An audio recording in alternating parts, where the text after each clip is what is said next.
Good evening, everybody, and welcome to the September 20th. Wow, September 20th, 2021 episode of the Cyber Insecurity stream. As always, because I had to attend a couple meetings today, my name is Neil Bridges, and thank you, yes, you, for joining me tonight. I want to thank Rebel Tech for his membership to the Narwhal Calf membership. I'll go ahead and push this one just because I saw it up already. So are we leaving Twitch entirely? As a reminder, we are in the midst of a move from Twitch to YouTube. Happy to talk about that. Happy to answer questions about that move from Twitch to YouTube. Did throw up a poll just to kind of see what was going on, how everybody's feeling about the move from Twitch to YouTube. We are going to make that transition, but yes, starting October 1st, we will be 100% transition from Twitch to YouTube. I think Jack streamed this last week on Friday on Twitch. Brandon, depending on his schedule, may stream this week on Wednesday on Twitch. Most of my streams, because we do have to coordinate with guests, we do have to coordinate promotional, type of material with our partners to try to boost viewership.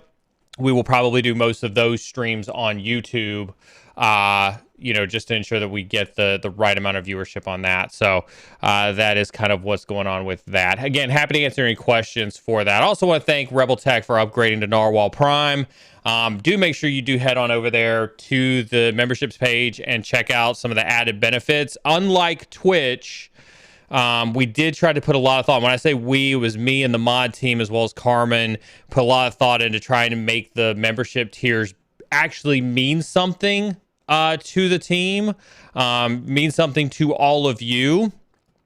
Just as a case in point, if you do sign up for the basic mentorship, membership tier, that does get you a personalized resume and LinkedIn review. Now, how is that different than our monthlies?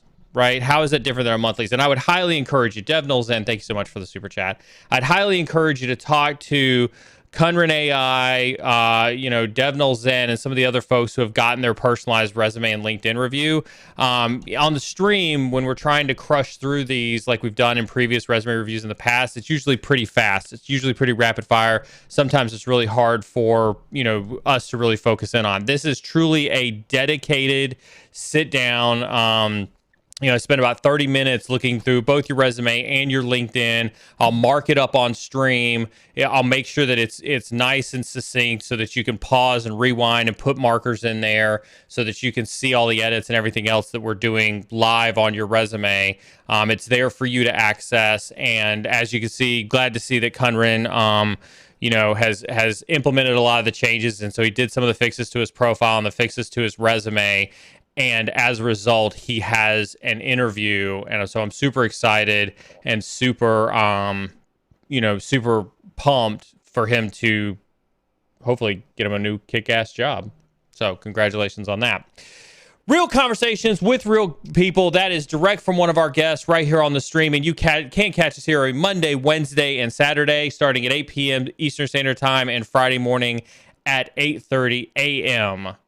Eastern Standard Time, right here on the Cyber Insecurity channel. We really are here to have real conversations with real people about the state of cybersecurity, really elevate that conversation to a much, much broader audience. Now, we do this. Listen, we have a problem in our industry. I know, shocker, one of many, right? One of many.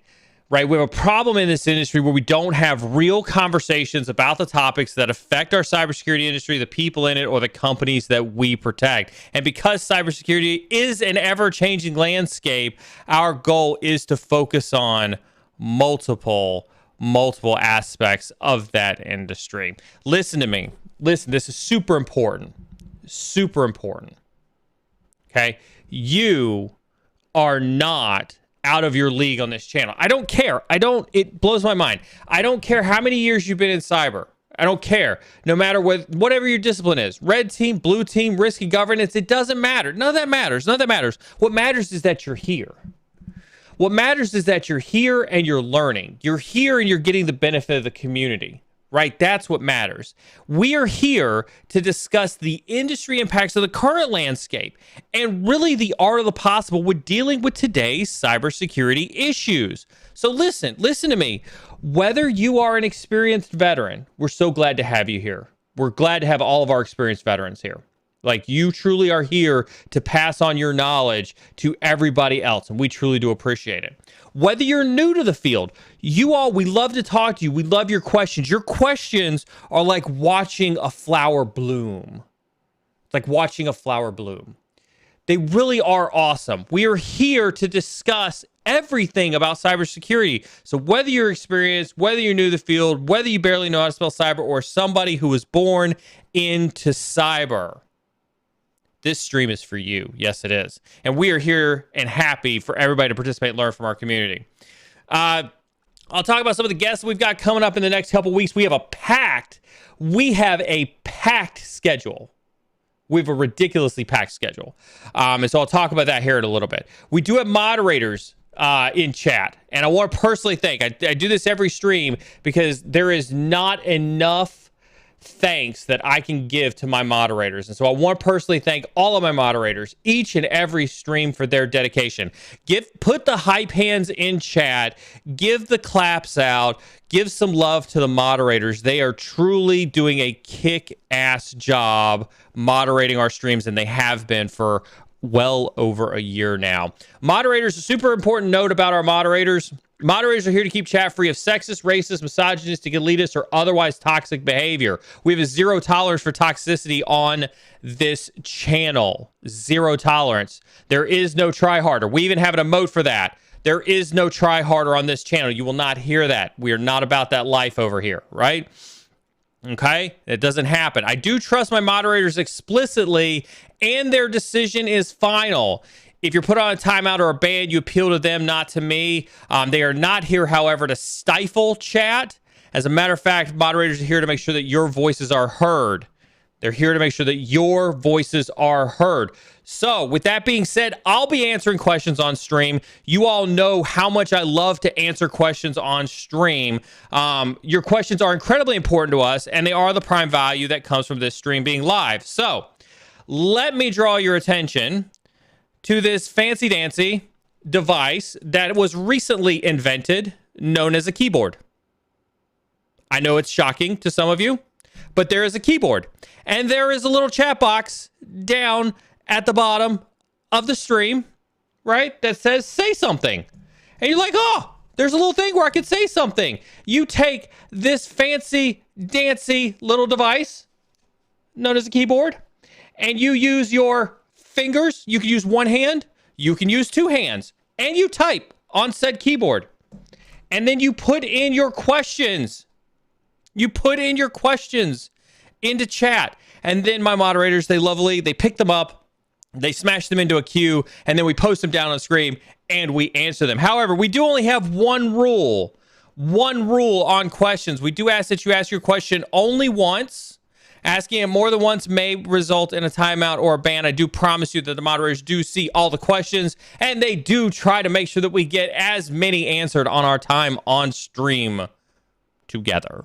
Okay? So ask them at any time about any topic, whether it's something we're covering on stream. That is a rule that we have, right, with every stream. You can ask any questions. You can ask any question, and we will answer the questions. We love them. We love them. We absolutely love questions. I still got to update this one in my notes. We broadcast now, as I mentioned before, on YouTube. We are migrating away from Twitch and over to YouTube. Most of the streams now that you'll see, you'll see them on YouTube. So we do appreciate your support as we do make that transition over to YouTube. It does make it easier to find the videos, right? Oftentimes people say, Neil, when are you going to get the video from Twitch over to YouTube? And I'm like, boy, gosh, if you knew how many times I get asked that question. Now, yay! With the move to YouTube, I can hit in stream and it's automatically over on YouTube. So everybody has access to the videos. Go YouTube. There's also some cool stuff. I mean, obviously we're trying to adopt to the YouTube ecosystem. I just posted my first story I just posted my first story. Listen, hold on. This is huge for me. Listen, hit exclamation point socials. Like I talk about getting access to my social media, right? I make myself incredibly accessible across all my social media platforms, right? I made myself incredibly accessible across all my social media platforms. One of the things that we were doing on Instagram pretty frequently, because Instagram allowed us to do it, is we would do an Instagram story where we could post a Q&A and people could ask me their questions outside of a stream, and I would give them a personalized response on Instagram, which I love to do. I thought it was so incredibly fun to do that. I just found out today that I have access to stories on YouTube. And so I just posted a tweet about it. I just posted on Instagram about it. But if you go to the YouTube channel on your mobile device and you hit the Cyber Insecurity logo like you would if it was on Instagram, you can see that we created our first story for you to ask questions, and I'll be able to respond to those comments with a personalized video on YouTube.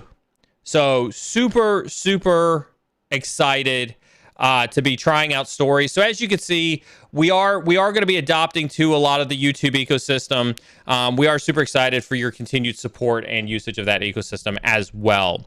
That's why I say hit that exclamation point socials. Do follow us on all the socials. Listen, 30% of you, I'll tell you exactly what it is right now when we look at these analytics. 30% of you who are watching this are not subscribed to the channel. Please hit that subscribe button. Please hit that subscribe button. It helps us out a ton, right? Of those people who are subscribed, right, 80% of you don't have notifications turned on. Please, as we make this migration from Twitch to YouTube, please turn those notifications on. Those notifications help you understand when we go live, when we post content. It is quickly becoming a one-stop shop for that. So we do ask that you please turn those notifications on. It will help you not miss any of our content. At the end, speaking of content, right, all this content is free. At the end of the day, we provide all of this content, all the streamers, all the moderators, the Discord and everything. This is all provided to you, right, for you, the community, and we do strive to bring you the most intriguing opinions, points of view, and conversations in the cyber industry each and every stream. We appreciate anybody who tunes into this channel. We appreciate all of our subscribers. Thank you all so very, very much. First and foremost, I'd also like to thank our veterans for their service and sacrifice. I do have, let me see if I can find the date of it. Speaking of veterans, I'm gonna first sneak peek, cyber secrets here. Listen up, cyber secrets, cyber secrets. Speaking of veterans, on, where's the date for it? Looking for the date for it. All right, here, I'm going to drop this into chat. For everybody to get access to, okay? On October 30th, there is a hack for troops, capture the flag going on. Listen, this is the cyber secret part. There is, right now, as of today, there is probably a 75% chance that yours truly will be doing a 24-hour fundraiser leading up to Hack for Troops to raise money for the organization, to raise money for our veterans, okay? We're in talks with them right now. Everything is going well. I don't see any reason. I see it. I'm confident enough to mention it to everybody. This will be our first charity stream. It'll also be our first 24-hour stream. And so we're super stoked, excited, and scared, right, for all those things. But we do want to show our support for our veterans, for their service and sacrifice. And so we will be looking to participate in that. If you are interested in that, obviously sign up for that. I'd also like to thank our partners in no particular order: Battleship Security, Attack IQ, Elastic, Query.ai, VMware Carbon Black, Net Abstraction, Cyber Supply Drop, and of course, At Root Beverages. I am anxiously awaiting my fresh supply of At Root beverages. They should be back in stock now. let me give a special shout out to our partners, and let me talk about why partners are important, right? This is why we ask that you all support our partners too, because our partners actually make diligent efforts to support you, right? Obviously, you're all familiar with Josh Mason, the Cyber Supply Drop. He provides weekly giveaways to us on Fridays for Friday resupplies, right? So that's how partners support us. VMware Carbon Black provides training and discounts for us as well. Query.ai, we're going to have Andrew Maloney in on Wednesday. Andrew literally buys I&E subscriptions to hand to me to give out to you all, right? This is how those partnerships work, right? Is we get these partners to participate by buying something, giving something, and turning it around and giving it to you all. And listen, don't tell Andrew this, but the last time we had a startup CEO on stream, Joe Fulton, one of your peers in the community got an internship out of it. Don't think for a second that I'm not going to try to con Andrew Maloney live on stream on Wednesday into giving out an internship for somebody. You know that is happening, right? So we actively make sure that our partners that we choose provide you with something of value. Something of value. Attack IQ has free training. Battleship has discounts on Mentorship. Elastic has 30 days of free cloud. At Root Beverages, you get 20% off. Those are things for you. And so we do ask that you do support our partners. At them, tweet them, tell them you saw them on the Cyber Insecurity stream, and I want to thank them so very much. At the end of the day, we ultimately do this for you, the viewers. None of this would be possible. None of the mods, none of the streams, none of the content, none of this would be possible without you. I need you. I need you. You are so incredibly important to me. I can't stress how important to me. None of this would be possible. So our biggest thanks from me and my mod team, from Carbon Mod and myself, goes out to you all. We have been and we will continue to deliver you content as long as we can, and any all proceeds earned on the stream go directly to continuing to improve the quality of that content and the giveaways. Awesome. Now, with those logistics out of the way, let's talk a little bit about kind of some stuff that's coming up. Let's talk a little bit about, we do have some news to cover tonight. There's been some there has been, look, I see some Jax. I see Jax in chat. I love seeing Jax in chat. Everybody give some hype hands up for Jax. Make sure you check out Jax and Gerald's new book. If for some reason you've been living under a rock and you haven't already, right, go check out Cybersecurity Master Plan by Gerald Auger and Jax.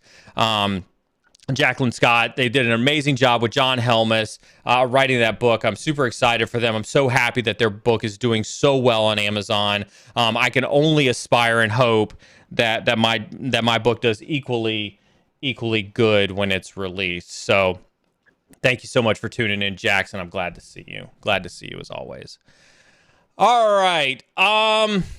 Let's see what else we got here. Okay, so Wednesday, I mentioned it. So we've got Old Guy Wednesday on Wednesday. We have Andrew Maloney, who is he's the COO of Query.ai. Query's an interesting company, and I'll talk a little bit more about it on Wednesday because I want to put him on my hot seat. They're trying to take on some of the big names in the industry. And you know me, I always love disruptors and I love talking to disruptors. And so we're going to put a lot of pressure on Andrew to talk about how they think they could take on, some of these big players in this space, and kind of see how they're going to do on that front. Initial thoughts. I'm optimistic, but obviously optimistically skeptical. Friday morning tea with a hacker. Obviously, next week is a busy week. On the 27th, Deirdre Diamond from CyberSN. We reviewed her platform last week. I highly encourage you to roll over to last week's stream. Take a look at our review of the CyberSN platform. She took it on the chin like a champ. Her and Lisa, their marketing team, they listened to our critique of it. They have heard some of our feedback and they have implemented a lot of changes, which I'm super, super happy about. I'm also very happy that she has agreed to come on stream. So next Monday, the 27th, we're going to have Deirdre Diamond from Cyber SN coming on stream. We're going to be talking about all things recruiting. We're going to talk about your resumes. We're going to talk about how you get those cyber jobs. So next Monday's career highlight, right, is going to be focused with a specific recruiter with Deirdre coming on board. Deirdre coming on board. And so I'm super excited to have her on Monday. On Wednesday, for Old Guy Wednesday, on the 29th, we're going to have Carl Wright.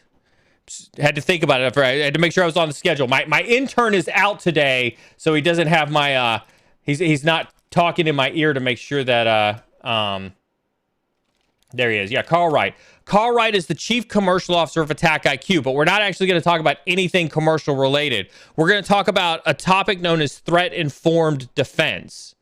Right. And so if you've heard me speak, you know I'm a huge fan, right, of us making informed decisions, right? If we go back to like our military days, when we talk about threat intelligence, right, we talk about this idea that the winner in the battle space is the team that can get the information to the battlefield commanders the fastest, right? And so when we think about modern cyber defense cultures and modern cyber defense infrastructures, we need to make sure that we're getting information to the battlefield defenders as quickly as possible. And so Carl and I share a good affinity for military doctrine, understanding, how that stuff kind of comes to play. He spent 10 years in the U.S. Marine Corps, so we thank him for his service. He's a postgraduate from the Naval Postgraduate School. So super intelligent, super bright guy. We're going to talk about military doctrine and threat-informed defense. So that's going to be Wednesday night on Old Guy Wednesday. We'll see if he wears a kilt. That was kind of a shocker to me when I saw the man in Vegas. He did have a kilt on at dinner. He is definitely in narwhal territory wearing a kilt to dinner. And then on Thursday night the 30th, we're going to have an off hours stream, right? So we typically don't stream, Thursday night, but it was the only time that we could book with this particular speaker on Thursday night. So I'll leave that one for a secret, but you're definitely going to want to pay attention to Thursday night's schedule as we have our special guest on Thursday night to talk about awesome stuff as usual. So, lots and lots going on just in the next week. We're constantly, I guess the week after that, we could talk about VMworld, hit !VMworld if you're interested in that. There's lots of free talks with that. We do have the Cyber Draft Day. I want to give a huge shout out to the folks at US Cyber Games and Jessica.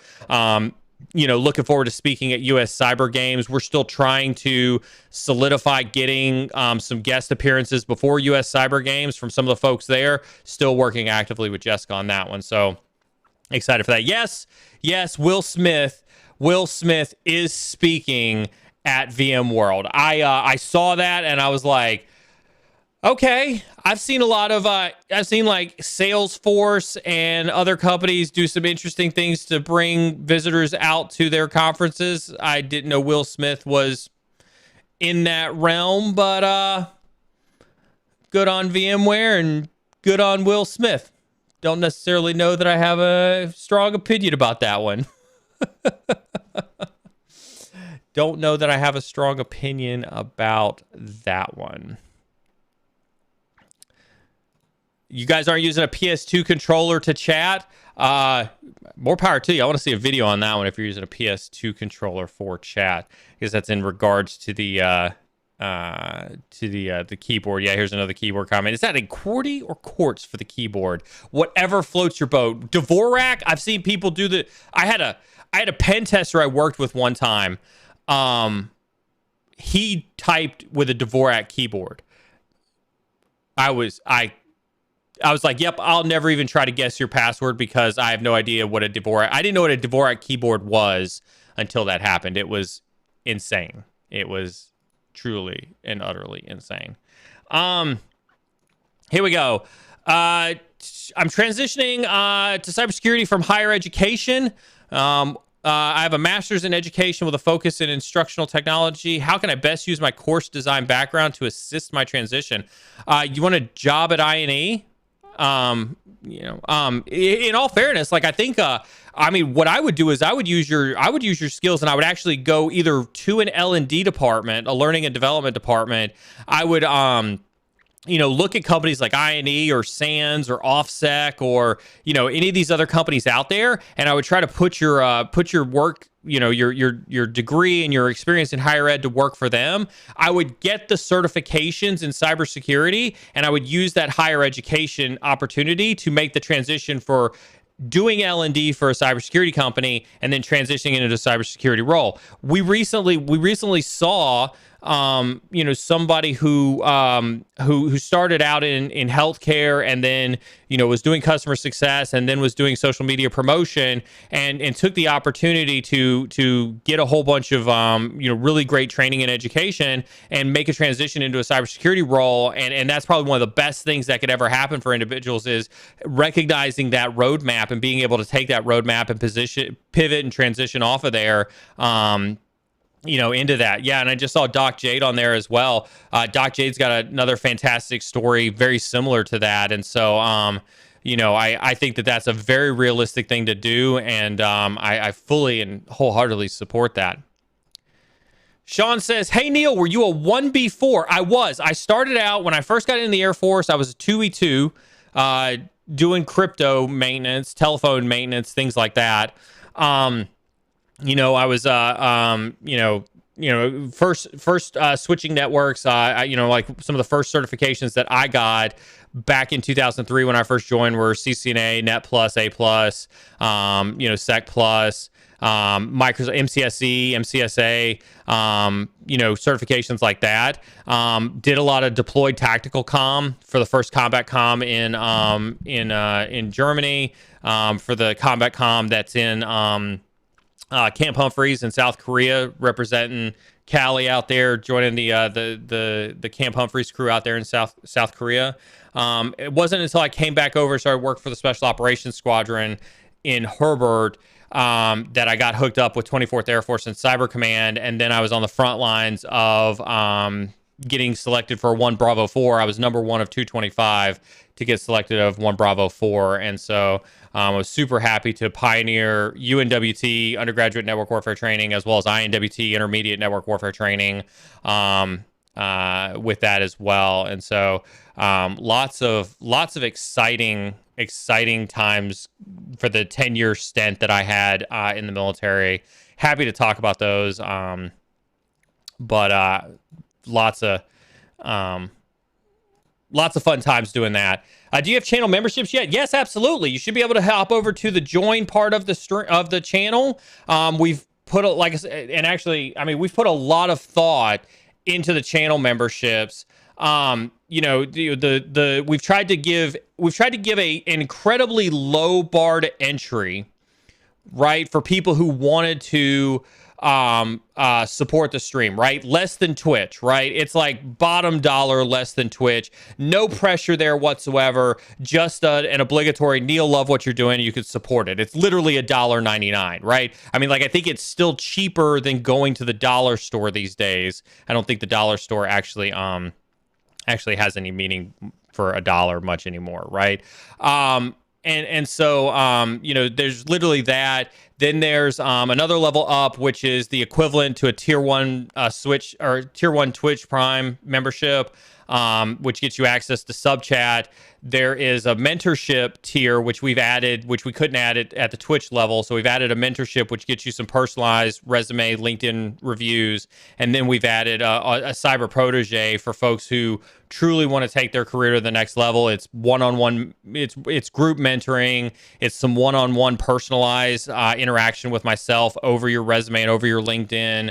It's more intimate, if you will, from a mentoring perspective. And so we did actually create some meaningful memberships that some of your folks in chat, please feel free to provide, any opinions, good or bad. You know me, I'm open to feedback, good or bad, on your experience with those membership tiers just yet.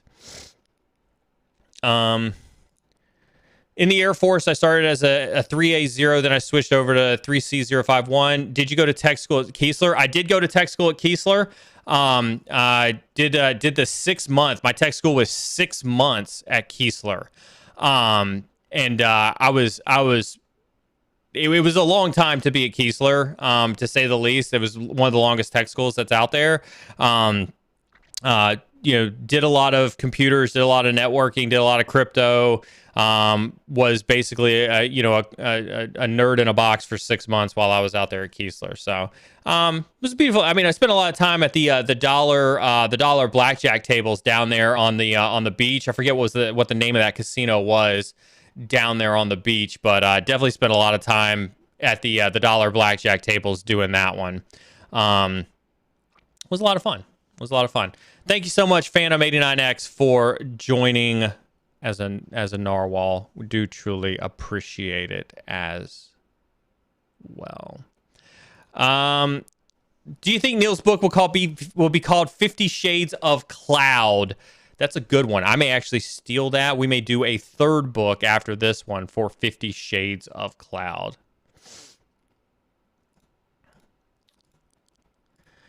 Chris Serrano, how does one become a moderator? I want to give back to this channel. Chris, thank you so very much for wanting to give back. Our moderators, have been chosen based on, just kind of a lot of their contributions to the channel over time, and also out of just sheer cynicism. Some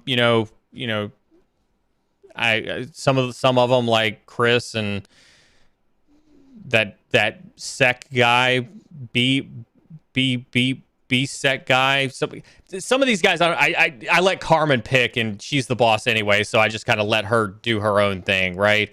So she picked out moderators. No, if you want to listen, here's, in all seriousness, right? If you want to give back to the channel, hop in Discord, participate in Discord. There are literally 3,000 people in Discord that want to hear from you and want to contribute to you. We have channels on mental health. We have channels on posture syndrome. We have study rooms. We have study rooms where you can study with other people inside the channel. That's a way to give back.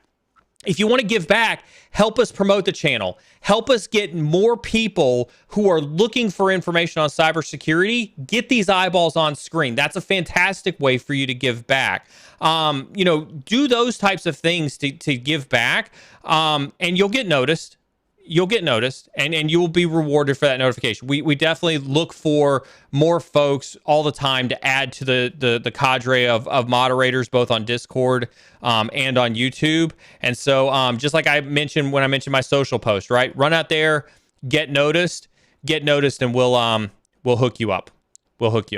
Right? Where'd you get the Splunk and the INE banners behind you? The INE banner.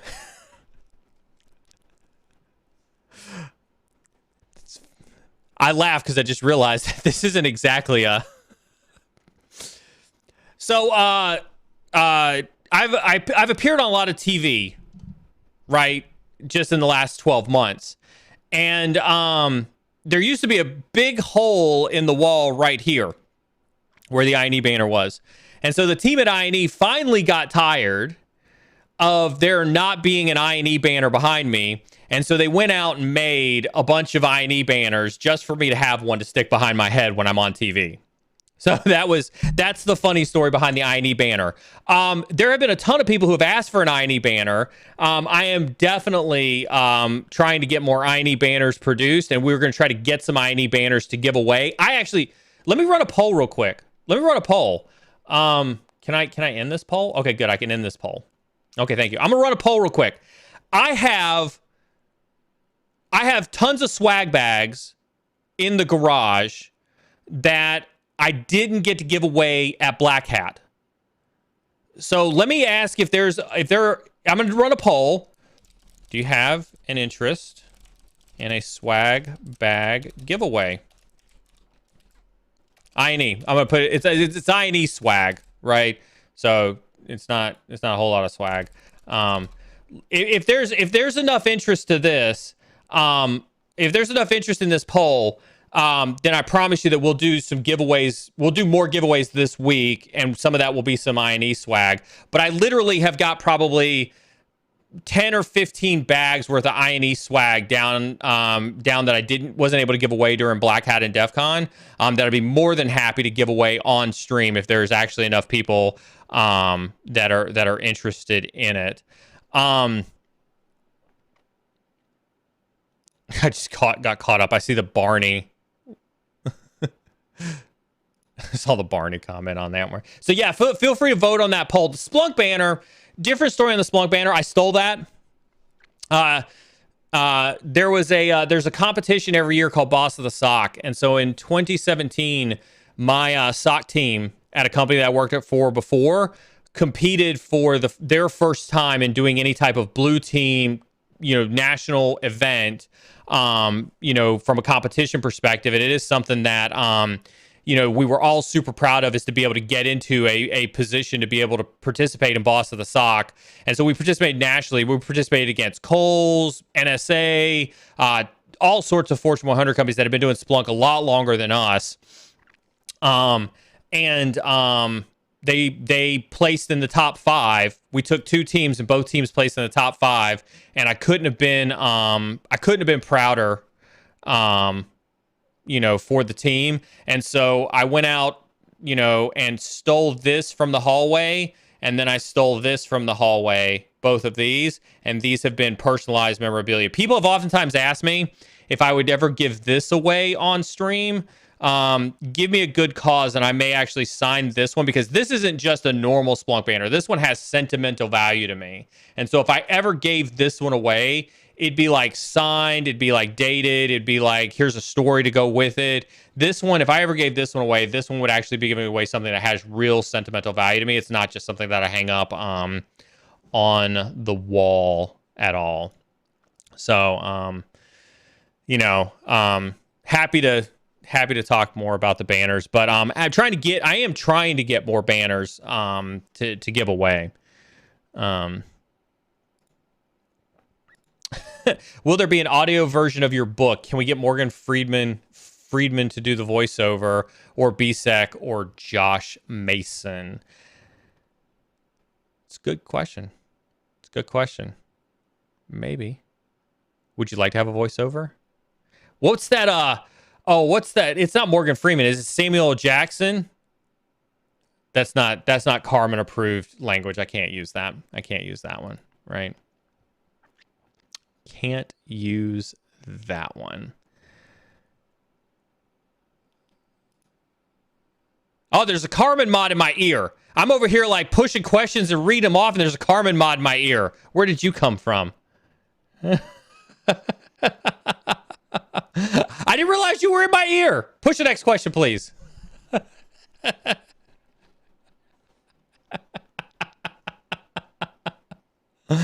Just ask Will Smith to do it. Yeah, I don't know about that. Cybersecurity, saw your post on Instagram. How'd you shoot? So I saw Corey Walker in chat earlier. If you saw my Instagram post, if you remember, rewind maybe a month ago or something like that, somebody from chat said, I'll have to go back and find the clip. Hey Neil, if you're ever around RDU and you want to play golf, let me know and we'll go play golf. I took them up on that bet. And so this last weekend, I played golf with one of your peers in the community, Corey Walker. I saw him in chat earlier. I don't know if he's still there or not.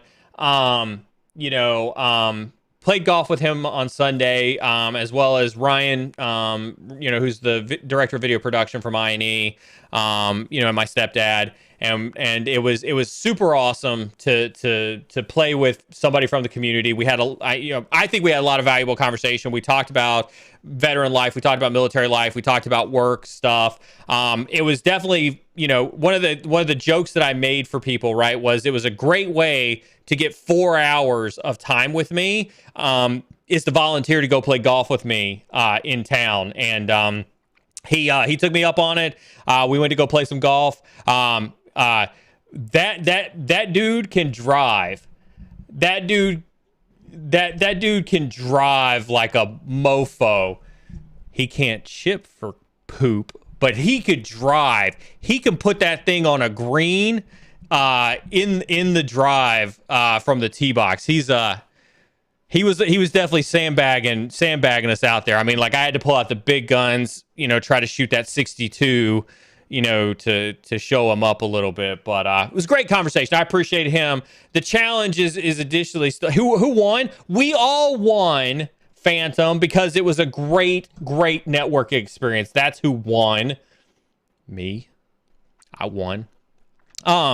It was awesome. And again, it goes to show, right? I'm dead serious about this, right? It goes to show I'll go play golf. I'm not just behind a camera. I'll go play golf with you. If you're ever in the RDU area, you want to go play golf, hit me up.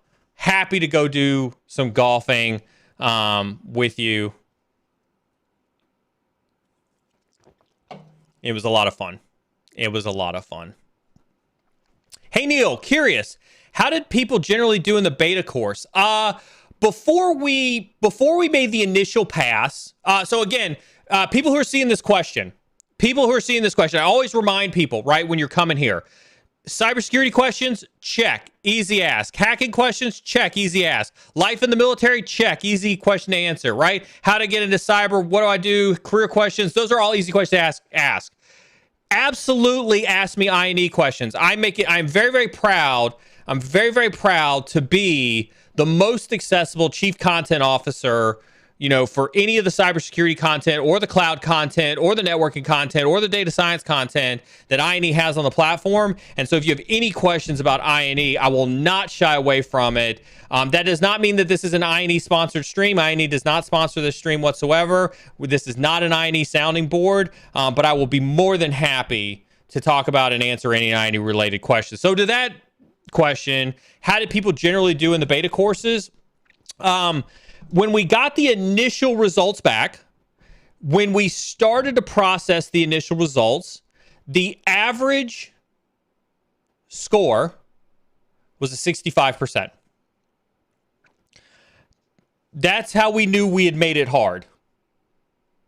Was that the average score was a 65%. And so we had to take, that was what, again, when people ask, like, why didn't I get my scores immediately? This is exactly why we did not release the scores immediately, was because we needed some time to take that back, digest it. Did we make the course too hard? Did we not put content in the course? Did we make the exam too hard? Did we not teach the right things in the exam? And so after re-baselining everything back out, that was when we kind of came out to a new percentage, and I don't have that exact percentage off the top of my head, but that was when we felt confident releasing the scores. And that's when you saw a lot of people posting on LinkedIn that they had passed and that they had gotten it. Now, what we did do for those who did not pass, and this is something that we're going to continue to do for all the betas, right, in the foreseeable future, at least as long as I'm at the helm of the betas, right? If you participated in the beta program and you failed your first certification attempt, we will give you a certification attempt on the other side when the beta goes, or when the course and the cert go live, right? So that will be something that we do to help you for participating in our beta. That is something that we will do for you to continue down that road. So if you do have feedback on the beta, obviously we want to see that feedback on LinkedIn. The write-ups that we have seen, good, bad, and indifferent, have been amazing. I have a board meeting on November 9th, and I'm aggregating all of this feedback so that we can share it with the board of directors on November 9th. And so absolutely, I welcome any and all feedback. Like I said, good, bad, or indifferent. And I'm happy to see that feedback. Do you need to be a premium subscriber on I&E to participate in the beta? Absolutely not, Jason. Absolutely not. The idea that's not a premium perk. That's not a premium sub perk. What I encourage folks to do is to follow all the I&E socials. Do be in the starter pass so that you are getting the marketing emails. Tune into the stream, because as most of the people will tell you, I announced at least the Cloud Fundamentals beta here on the stream before the official emails went out, and I have every intention of doing my ever-loving best as long as legal and marketing allow me to do it, where you're going to get first notifications of INE stuff coming, by coming to this stream first. Boy, do I got some stuff that I'd love to talk to you about that I'm dying to talk to you about. So no, you did not have to be a premium subscriber to get into the betas. For fundamentals, we provided a sign up for you to sign up to on the Azure and the AWS fundamentals. We open that up to the entirety of the internet and ask for signups. In the future, what you can expect, we're trying to make it almost like the video game companies do, where we give you a sign up page inside of your profile on the platform that says, hey, I'd like to participate in any future betas that you've got going on. And you hit that checkbox. And then as we start to do these betas, we pluck names out almost like a lottery system and pick people for the betas. So no, that is not something we're going to gatekeep behind being a premium subscriber. But on that same note, I do have to get on a soapbox. So drop those soapboxes in chat. Let me get onto a tiny soapbox on the betas really, really quick. We did have some people who messaged us when the beta closed and said, hey, I didn't get a chance to participate in the beta. Can I get an extension? This is Neil Bridges talking to you, personal opinion, right? Talking to you about the beta. Betas are very much a privileged program, right? It is very much, we need you there to test labs, test questions, test content, right? We need you there to test whether we've done a good job or not.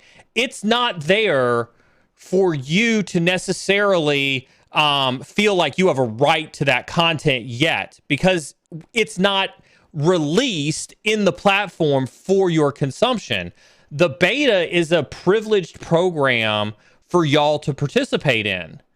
And so no, there will not be broad sweeping extensions if you miss your opportunity to sign up for the beta. This is why I tell you all to pay attention to the socials. This is why I tell you all to pay attention to the stream, right? To tune in here so that you get access to this stuff, right? Because once that beta is over and you miss that opportunity, you're not going to see it again until it's in the platform. And so there will be some beta content that once you miss it, and it goes into the platform, yes, it'll be locked behind a premium subscription, because that's the way that content has been designed, is that is premium level content. And so just keep in mind that access to the beta is a privilege, not a right. And so take that privilege very seriously. And if you can commit time to the beta, it's an opportunity for you to get access to something that nobody else gets access to. Okay? Soapbox over. Appreciate all the soapbox drops. See, it's nice when everybody has access to the soapbox on Twitch. The soapbox ended up being a tier 3 emote, and not everybody had access to it. So it's real nice to see everybody having access to the soapbox emotes.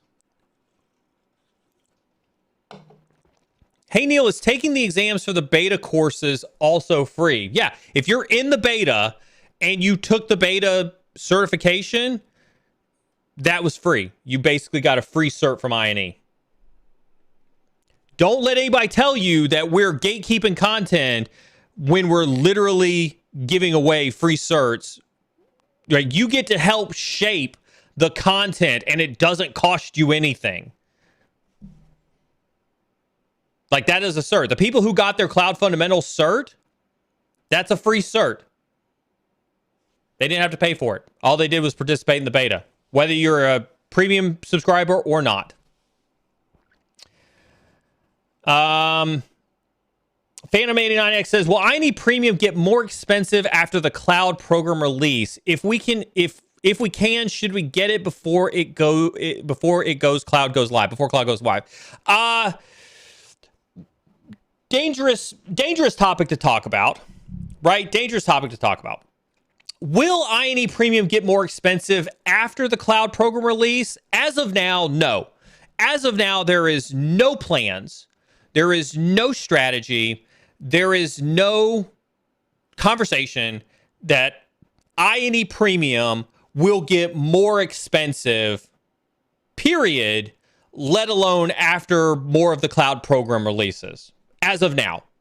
Again, businesses are businesses. They reserve the right to make that decision at some point in time in the future. As of right now, I can tell you that there's no conversations, there's no discussions, nobody's got it on a planning board to increase the price of Premium, period, let alone when the cloud stuff releases. There are talks of making the content more accessible at certain levels, right? Because if you look at the plan now, it's like $49.99 for monthly, and then I think it's like $4.59 or something like that for something in the mid tier, and then $7.59 for premium, right? So there's a large gap there in the content. And so there are talks of making some more accessible content in different pricing tiers, instead of having this wide thing. And that's to make it more accessible. That's about as much as I can say on that. The general goal of everybody on the team is to not have any more large price changes, and instead any future content that you see will get added to the platform with little to no impact to the current subscriber base. If anything, we will add opportunities for people to get in at lower price points so that they have the opportunities to learn something quality and of value at a lower price point. So do my best to elaborate on those as much as I can. You know me, I try to be incredibly transparent about all things I&E. That's as much transparency as I can provide into that thought structure right now, but I can elaborate more later.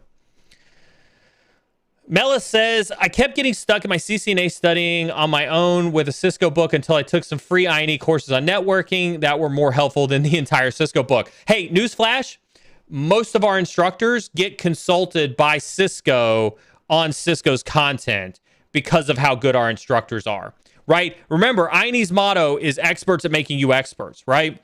When you look at the networking cadre staff, Brian McGann, Keith Bogart, Rohit Pardasani, right? Piotr, right? All those guys are freaking smart. We have also replicated that on the cybersecurity side. So if you can imagine that level of genius on the networking side, that is what we have repeated on the cybersecurity side. That is what we are in the process of repeating on the cloud side. And you guys have seen Brooks on stream several times. That dude is off the chain brilliant. I can tell you that we are dangerously close to onboarding, I can't say the number, but a lot more equally brilliant cloud instructors that are dying to get involved in our mission, that are just going to blow you away with the amount of cloud expertise that they have. And when you look at Josh Mason, when you look at Jack Reedy, when you look at Chris Leach, Jason Alvarado, Megan Dawdlin, the cyber instructors that we have, right? And there's one more that is a big name influencer in the industry that we can't talk about just yet. But when you see the name of this person, you'll realize that we are attracting some of the best and brightest cybersecurity talent in the entire world because they believe in our vision. They believe in our mission.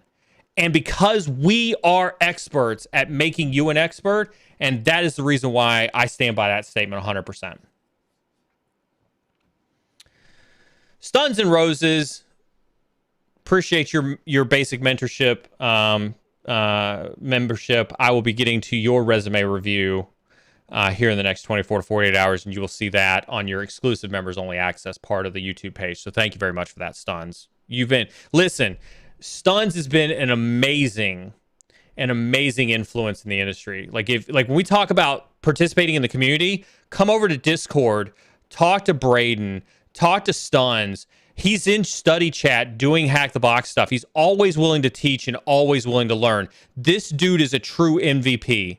Dude is a true MVP. I love seeing you around, sir. You are an amazing influence. Are there any plans for more pen testing cloud courses? Yes, 100%. Unequivocally, right? That's why we've been pushing a lot of the videos over on the INE Live and over on the channel. When we talk about pen testing in Azure, we talk about pen testing in cloud, we talk about some of the stuff that's going on there. Yes, there will be more pen testing in the cloud, both on Azure, both on AWS. That stuff is definitely coming. Just out of curiosity, how does the cert renewals for INE work? For now, for the moment, the current certs follow the same rules as EJPT, right? That will not always be the case. I can tell you that right now. There is a need to renew certs. That is something I do believe in, right? Even though I joke about like getting my SAN certs and letting them sit there on the shelf and having not renewed them, I do believe in cert renewals, especially in some of the more technical fields, right? There are like, I joke about having OSCP from, when it was pen testing with Backtrack, right? Nobody uses Backtrack anymore, right? But I have my OSCP, but you get some weird looks from people when you sit across the table from them. You're like, you got your OSCP? And I'm like, yeah, I've got my OSCP. It's like, oh, cool. What'd you think about using the tools in Kali and things like that? And I was like, what if I told you my OSCP was pen testing with Backtrack? And the looks on their face are just kind of like, I don't know what questions to ask you, right? Now, does that make it any less relevant, any more relevant, right? I think that could be argued one way, up and down, the other. I do think that if you want to have that credibility that says, I am up to date on this particular technology, you have to have certifications that renew every certain number of years, right? Whether it's every 3 years, every 5 years, something like that. Now, on the flip side of this, I do believe that there is an opportunity to create a system whereby you don't have to pay for a cert retake, right? You don't have to, I'm having trouble hearing. No, Siri, nobody asked you, okay? Nobody asked you, Siri. You shouldn't have to, like, if you're doing the right things to stay abreast of the issue, let's say you do a room and try hack me. Let's say you write a white paper. Let's say that you contribute by writing questions, right? What if we were to create a system that you get so many continuing education units because you contributed 100 potential exam questions throughout the year, and 75% of them were accepted by the team, just to give an example, right? That's not something that we're doing just yet, but just to give an example, right? I think those are opportunities that you can contribute to the success of the certification, and that makes you qualified to continue to hold the certification for another 3 years or for another 5 years or whatever we ended up doing. And so what I can definitively tell you is that there is conversations to try to define what the right cert renewal frequency is and what the right renewal criteria is. We're putting a lot of thought process into it. We've talked a lot about Amanda, who's an amazing resource that we have. She's got a PhD in instructional design. She's helping us from that perspective decide what the industry standard is and match those standards and guidelines. So whatever we pick and whatever we decide will match something valuable. Stay tuned for that, but we'll be very transparent on that. But for right now, they match the same criteria of EJPT in that regard. I saw somebody ask me if I had any root today. I wish I had some root. I'm dying for some root. That stuff is good. Instead, I got Spindrift Fizzy Water. This stuff is, I saw somebody post a gym question earlier. Like, I was a hardcore soda fan, like Coke Zero type soda fan. This stuff has been amazing for helping me, like, break off the soda kick.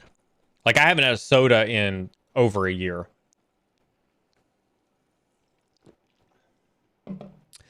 Yash says, are there going to be more free tier cybersecurity courses? No. Easy answer on that one.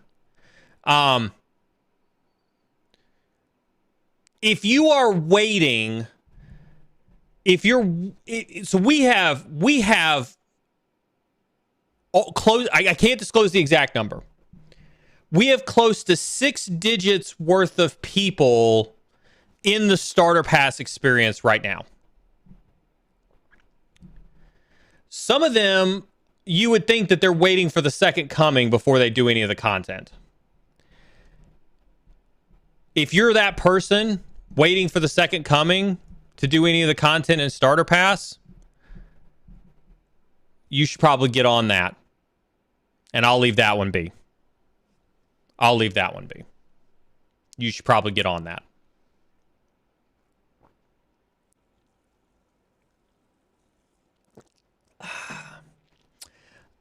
If one is pursuing the CompTIA Sec Plus, what should one start on, or what should one start on INE? I'd start with EJPT. Always start with EJPT, right? Always start with EJPT, right? That is the easiest thing to start with on the INE platform. And again, if you're looking for networking refresher, there's tons of networking stuff that is that's available on INE that you can get for free. There's Python available on INE that you can get for free, and there's cloud stuff that's on INE that you can get for free. And so, I mean, what's stopping you from taking all of the free stuff that's available on INE? Taking all that free stuff that's on INE. He looks like a totally different person, all skinny and stuff, kind of motivating me to work a little harder at the gym tonight. Not sure if I'm happy about that or not. Rebel Tech, thank you so much. Down, weigh-in this morning was 192, which puts us 22 pounds away from our goal of 175. Not sure what that equates to into kilograms. Dropping weight in a healthy way, in a healthy fashion. I'm doing it in a healthy way. Consuming about 1,200 calories a day, give or take. Logging in well over 1,200 calories burned just in exercise, not including, and we're using Apple Watch to track these things. Listen, if you want to participate, I encourage everybody to participate. Regardless of where you are in your weight loss journey, right? Regardless of where you are in your weight loss journey, use the hashtag #HealthyHackers. Use the hashtag #HealthyHackers. Tag me. Tag the other healthy hackers. Tag BSEC. Tag tag Angry Amoeba. Tag Sec IT Guy, right? Tag us with the hashtag #HealthyHackers. We will absolutely be your accountability. We will absolutely be your motivation, right? In this healthy hackers journey. Because listen, soapbox time. Soapbox time. Listen to me. It is not going to cause you, it's not going to cause you to miss out on any cybersecurity opportunities by focusing on your physical and mental health. It's not. I promise you. Right? Your physical and mental health will actually make you smarter. They will make you more focused. They will dial you in to the goals that you're trying to accomplish. Trust me on this, right? I've been on this journey since we started this in June or July. I can't remember when it was we started this, right? And there has not been a degradation in anything. It has taken time out of my day to actually give me time to focus on what it is that I need to accomplish in my day, to focus on my mental health. Being physically happy has given me more energy than any Dr. Pepper or Mountain Dew or Coke Zero or anything else like that would have done, right? I can only say it is so incredibly important. This is why, listen to me. This is why, and Dev Null Zen is a huge advocate for this. I love Dev Null Zen in chat, right? We have 2 rooms in chat specifically dedicated to the 2 biggest mental issues that we have in cybersecurity. One is imposter syndrome. We have an entire channel dedicated to imposter syndrome so that we can all talk openly about our imposter syndrome and realize that it is truly just a syndrome and we are all awesome. And then the second is we have a room called You Are Not Alone in memory of Mental Health Awareness Month a couple months ago, where you can share your mental health journeys. It is important for us to talk about that stuff, and it is important for us to be physically and mentally healthy in everything that we're doing in cybersecurity, right? It is so important, so important. And so coming off the soapbox, tag me, use the hashtag Healthy Hackers. Love to join with you on, and you can use that hashtag on Instagram. You can use that hashtag on Twitter. You can use that hashtag anywhere you want to. And we're happy to share in your journey with you and help you keep accountable. You know, that's why I've started to share a lot of my physical journey with everybody on the socials. Is I'm hoping that if it motivates one person, you know, two people to be physically, you know, healthier in their journey. Maybe it saves somebody's life. Maybe it brings them off the edge. Maybe it helps them get them focused. Whatever it takes, happy to be part of that journey. Happy to help you be a better version of yourself because you are awesome. That's for BK with the knife hands. Be awesome. Use the hashtag awesome. Use the hashtag awesome. Hashtag healthy hackers. Tag out at IT Junkie. Hit those exclamation point socials if you need access to my socials. What is most effective at keeping you accountable with your goals, Neil? Carmen Mod is incredibly effective at keeping me accountable on my goals. The community, you all, I kid you not, dead serious, right? Serious FaceTime. You're accountable. You are effective as a community at keeping me accountable to my goals, right? Dev Noel Zen knows this. Him and I have chatted about this, right? I got a book. I got first chapter on my book due in 5 days. And I know there's going to be some people that are going to be pinging me, be like, Neil, how's that book coming along? Right? You all have been an amazing inspiration, an amazing resource to keep me accountable for my goals. And I truly appreciate every single one of you for that. Outside of that, I try very, very hard to prioritize the things that move the needle in my life the most. Right? And when I say move the needle from a mental health perspective, move the needle from a physical health perspective, move the needle on my career. I'm still learning. I'm still growing in my career. I'm still trying to progress my career as much as possible. I'm still trying to grow my dreams, right? I've shared, the dreams that I've had with you all in terms of bringing this channel to literal tens of thousands of people, right? Being, a voice of advocate for change for how we view tools, vendors, cybersecurity training, things like that. And so, I try to keep those things first and forefront of my mind in terms of what my goals and objectives are. And if there's two tasks in front of me and one task doesn't align to those goals and this task does align to those goals, then I will always choose the task that aligns to those goals and objectives first. And I will painfully reject this task because it doesn't align to those goals. Let me give you a case in point. I played World of Warcraft for the first time Friday night or Saturday night, whatever night that was that we played. Right? Why? Because I needed a mental health break. Because I wanted to hang out with the community. I wanted to hang out in sub chat and just be part of the community, not on stream, not, doing content, not, doing interviews with people. Right? I just wanted to be a member of the community and hang out with you all. And that was an amazing, you all don't understand the mental health relief it was just to hang out in sub chat and play video games with people in sub chat for somebody like myself. It was relieving. And so keep your goals focused, keep your goals, first and forefront of your mind, and make sure that you're accomplishing tasks that are critical to your goals. That's what I would say.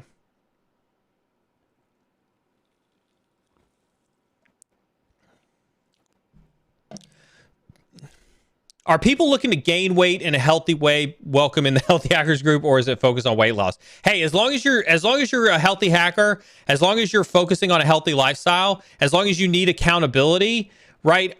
Weight gain, weight loss doesn't matter, right? The mantra behind it is more about just, we want to spread a message of, burnout is real.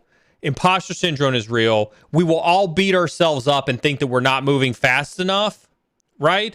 And so Healthy Hackers is about making sure that we're staying accountable to a healthy lifestyle, right? While we pursue our dreams. So that doesn't matter whether it's weight loss or weight gain in a healthy way. It's trying to maintain a healthy lifestyle. That's really what it boils down to. I'm not, you will not see me build. Like when I get to 175, I may build out a little bit up here. Remember Chris Evans from, think Chris Evans, like Silver Surfer, Chris Evans up until Age of Ultron. Chris Evans, when he's standing over the wood pit and he grabs the log and he rips it in half, right? And he's it's before he got like stupid big in like Winter Soldier and Endgame and things like that. Like, I don't want to be that big by any stretch of the imagination, but think like Ryan Reynolds, Chris Evans type of physique. That's where I'm trying to get to. But no, sorry, tangent. That's where you can, absolutely. That's there for. Cybertooth, that looks like Residual's icon right there. Residual. Shout out to moderator Brian, Beard of Awesomeness. I asked a question about PowerShell, took time out of his day, helped me to get on track and pointed me in the right direction. This community is amazing.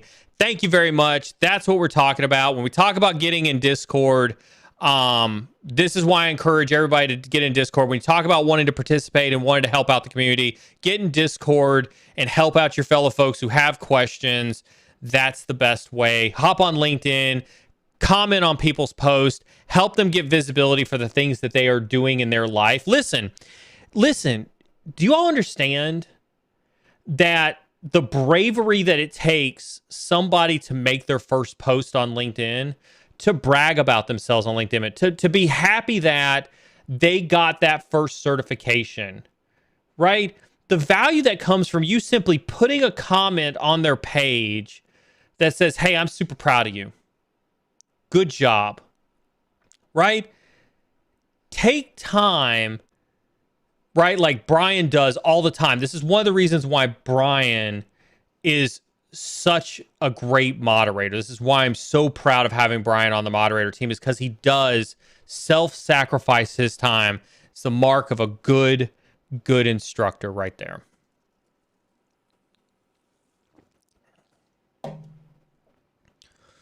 Gabriel, hey Neil, just started a technical support specialist role for an MSP to get experience while I'm going for my certs. Thank you for streaming. Thank you for tuning in, Gabriel. I appreciate you. Stranger One says 20 years in the military here, retiring this November. I have a degree in software engineering, but was a medic in the military. Zero experience. What to expect on the outside? A vastly different world.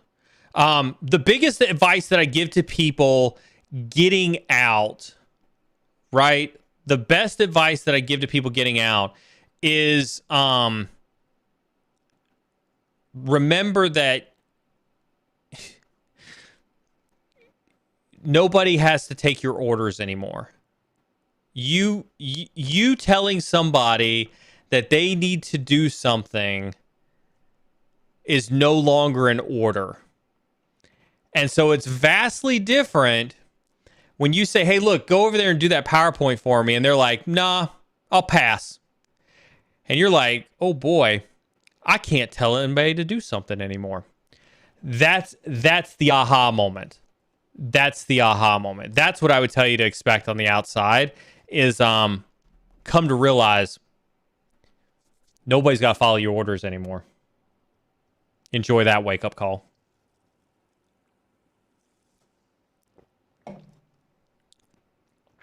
Any practical tips for how to explain things better to coworkers that are less technically proficient? I'm a fan of analogies. I love using analogies, right? That has been like stories, right? When I was a SANS instructor, right? When I was teaching for SANS, that was one of the best ways that I was able to convey a lot of the topics when I was first trying to teach a lot of the SANS content, was I would just tell stories. And so that's the biggest thing is try to personalize it, try to make it personal for them, and try to do it in a story fashion. Try to listen. We've done such a poor job as technical people, right, of trying to talk to less technical people. We've belittled them. We've made fun of them. We've told them that, everything they do is wrong. And so as a result, we don't have a really good rapport with talking to less technical people. And so one of the first things that I would highly encourage you to do, if you're trying to talk to less people, is to start talking to them like people. Yeah? I mean, start treating them like a human being. That's the easiest thing that you can start with. And then I would start with making personalized stories, to help them understand what it is that you're trying to get them to understand. As BK would say, Barney style. Not with knife hands. Don't go after them with knife hands.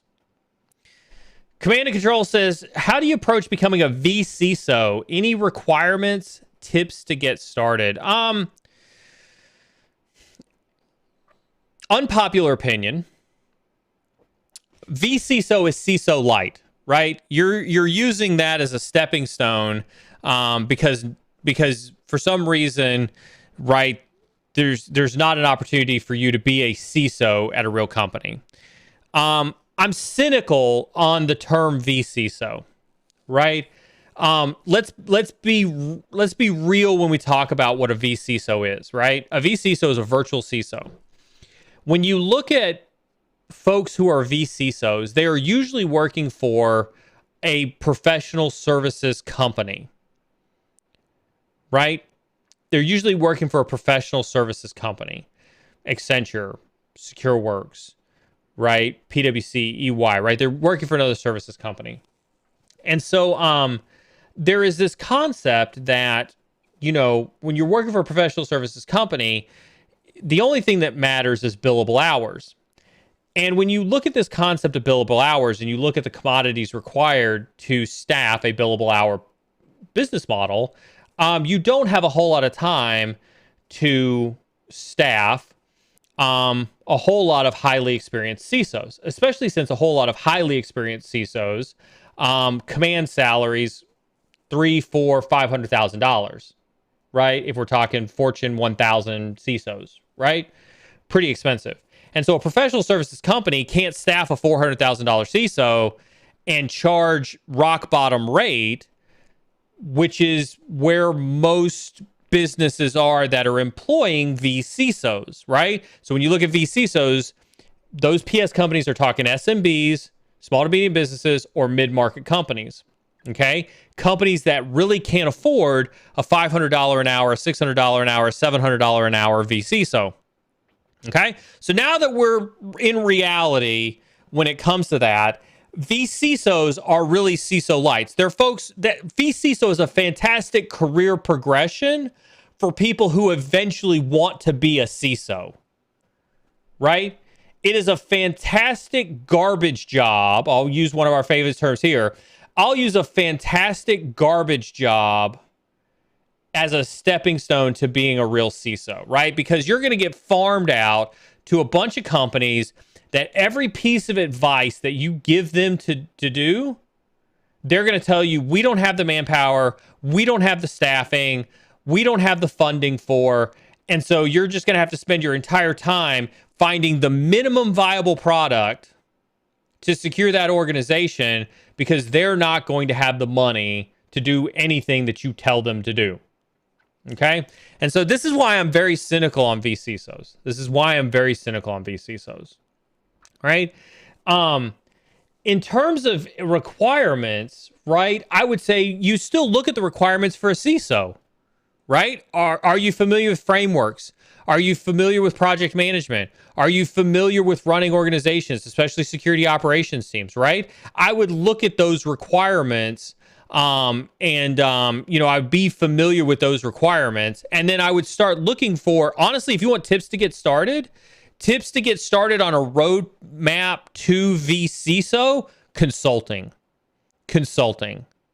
Because that is listen, you'll get paid better to go be a manager or a senior manager or a director at a big four company and do a plethora of work, which will still look like vCISO work, than to go to some podunk boutique professional services company, right, and get farmed out for bottom dollar for a buttload of work, right?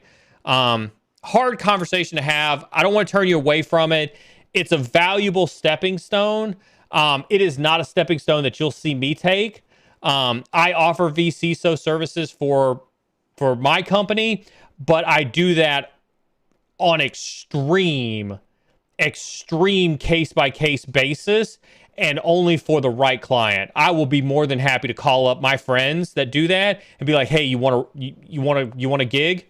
Go do this gig, because I'm not interested in doing vCISO work, right? Could you be a vCISO while simultaneously having another full-time job within cyber and management, trying to find the best stepping stone to gain experience towards C-suite? Absolutely. Famous statement. Absolutely 100%. Absolutely 100%.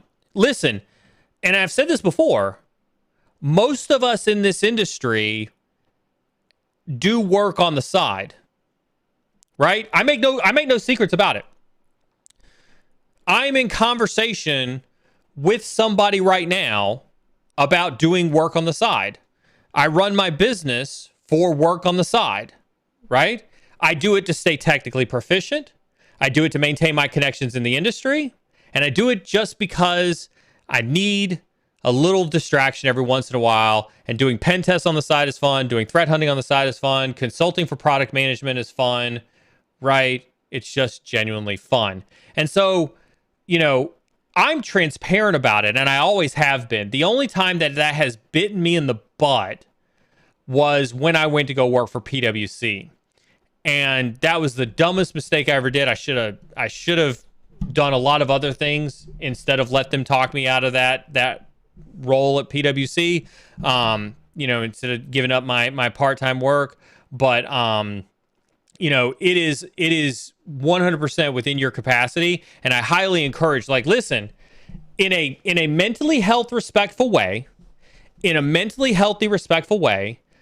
I highly encourage everybody to consider having multiple streams of income, not just from a diversifying your assets perspective, but it is okay, especially when you phrase it like this, command and control, while simultaneously having a full-time job within cyber management, stepping stone to gain experience towards C-suite. I'm using mine in reverse. I'm in the C-suite, and I use my gig work to stay technical, right? Because I refuse to let go of those technical reins, and I refuse to be a non-technical leader in this space, right? And so I absolutely think that this is completely fine to do. Find a mentally healthy way to do this, but I wholeheartedly support it. Wholeheartedly. Sean says, what year were you at Keesler? I was there in Radar Tech School for 6 months in 2000. 2003. I was May to December 2003. That's when I was in Keesler. And then I got on a plane and I went to South Korea. Kinika says, hey, I'm new to the cybersecurity field. Welcome. Welcome to the cybersecurity field. We're so glad to have you. Come in. We have cookies. You got any advice for self-taught cybersecurity student? That's the best kind of cybersecurity student right there. It's the self-taught kind. Give yourself a round of applause. Pat yourself on the back. Keep learning. Keep learning. Listen, your biggest, problem, right, being a self-taught cybersecurity student is there's probably so much for you to learn and you can't figure out where to focus yourself, right? The focus is the biggest problem with learning anything in a self-taught fashion. And so my encouragement to you is to pick something that's of interest and follow the rabbit trail, right? To quote the Matrix. No DMCA ban, please, for quoting the Matrix, right? Pick something that interests you, follow that rabbit trail down there, and take it as far as it can go, right? I think that is my biggest advice to you. Don't be afraid of where it leads you. Come back to center every now and then and make sure that you, you're focused on the right things. But I'm so glad to have you here, and you're awesome. Any advice or tips for JCAC if you attended going soon? I don't know what JCAC is. That one I don't know by that acronym. Maybe Josh Mason can help with that one, but I don't know what JCAC is. I've been out since 2013. If it's been something that's been invented in the last 7 or 8 years, I may not be familiar with it. Brandon says, as a software engineer, I understand how easily one can get stuck in a rabbit hole while learning new things. How long should one spend learning networks before moving to the next thing? So back to what I said before about like following the rabbit trail and all that stuff. How long is really relative, right? Remember, my analogy for cybersecurity is that it is a lake that is 100 miles wide and 100 miles deep. It is physically and mentally impossible for you to know all 100-mile wide portion of the lake and all 100-mile deep of the lake. And so what you first and foremost have to come to grips with yourself is realizing where exactly you want to go deep on a subject and where you just want to have maybe surface level knowledge or maybe even just below surface level knowledge, right?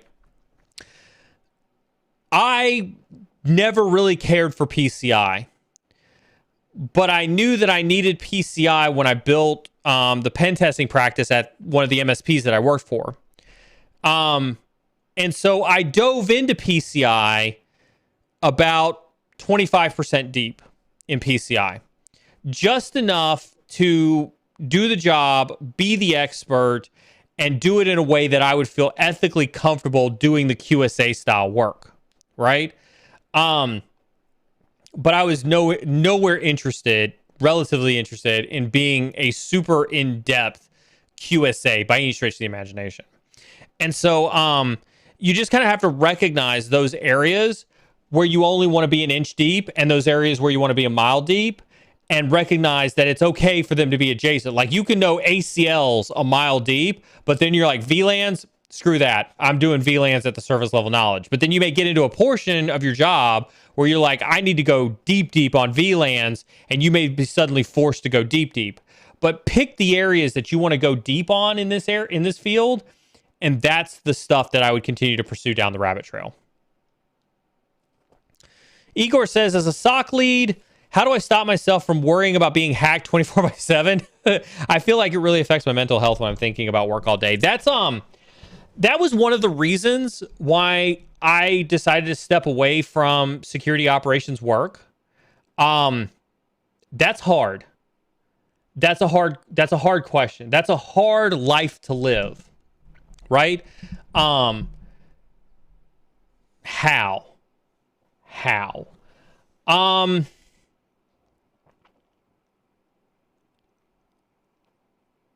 Trust the process, right? If you've built a good process, if you've got a good team, know that it's going to happen.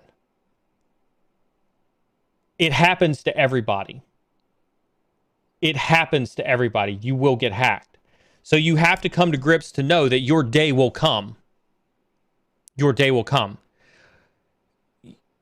Go put on that military hat, right? You're going to get attacked.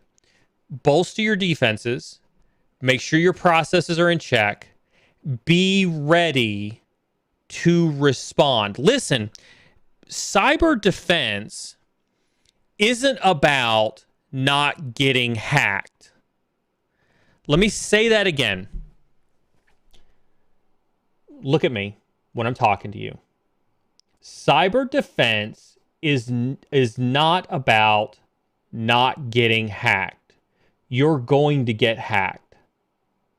It's going to happen. Brace for it, right? When you look at companies that have succeeded and you look for companies that have failed, the ones that have failed haven't failed because they got hacked. They failed because of the way they responded to the attack. And so as a SOC lead, that's what I would tell you. Focus on your ability to respond to the attack. Do your tabletop exercises. Listen, your team may laugh at you. Listen, my team laughed at me whenever I told them I wanted them to do a tabletop exercise. My team laughed at me, right? But you do them. They help. Go look at one of the first videos that we have on YouTube, right? Day in the life of an incident responder. Way back in. It's one of the first videos that we did, right? And one of the incident responders that we had vehemently talks about how they underestimated the value of tabletop exercises until they were in a tabletop exercise, right? Right? Be ready for the attack and then let that ease your mind from a mental health perspective to know that it's going to happen. And you just have to trust that your processes are there and they're going to carry you through that incident. You have to take those breaks and you have to relieve yourself of that mental health stress. But that is honestly, that is one of the reasons why I got out of the business of security operations, because that is a stressful life. That is a stressful life. Keep being awesome. I'm super proud of you for asking a question like that. That shows real courage and real strength. Reach out to me if you need some help. That is a hard life to live. Keep the questions coming. I know we've spent a lot of time on questions today, but keep the questions coming. I'm happy to do this. As you can always tell, there's always questions that we've got going on. You can see the wide gamut of questions that we've had, everything from certs and whatnot about the industry to INE to CISO work, or vCISO work, SOC analyst work. Happy to answer any of these tonight. Remember, do hit that subscribe button. Do turn those notifications on if you are just hearing us. We are making the transition from Twitch over to YouTube. We do appreciate you all supporting us in that endeavor. We do have a full schedule coming up this week. I'll hit that when we get closer to the end of the stream. Do make sure you check out our memberships, especially if you're looking for your resume reviews to be done. Mycroft says, how would you convince the president, CEO level folks that they need a CISO or some sort of security personnel when they continuously keep saying they just don't have the money for the position? That is definitively really one of the hardest conversations to have.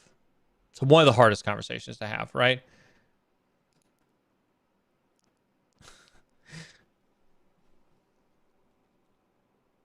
My beautician is telling me that I'm getting wrinkles in my forehead.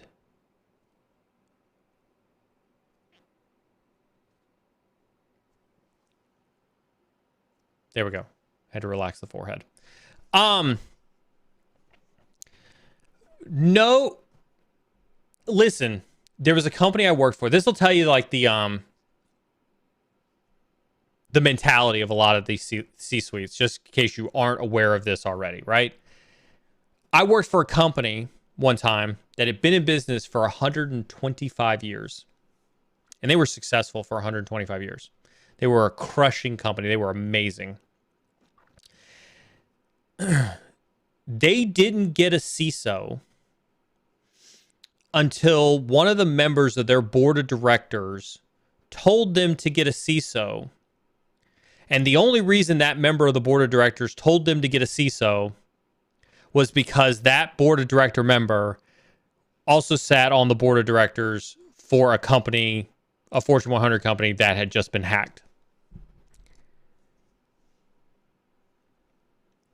Let that sink in for a second, right? That was when the board of directors told that company, mandated that company, get a CISO. There is nobody who has figured out the secret sauce, right? It's like, it's the worst thing to car sales negotiations to try to negotiate with the president, the CEO, or the board of directors to convince them that they need a CISO in place. When you figure it out, patent it, because you'll make a lot of money. How would I do it? Try to show them the cost of a data breach. Now, that's also very, very difficult to do, because I've been part of organizations who have definitively said that it would have been cheaper to pay all the civil penalties and fines from a data breach than for them to hire an entire security team, right? So there are definitively people out there who will make a decision to accept the risk of a cybersecurity breach than to hire an entire security team. And it's scary that that exists in this world. But that is reality. I don't have a good answer for that. I have nothing but cynical answers for that.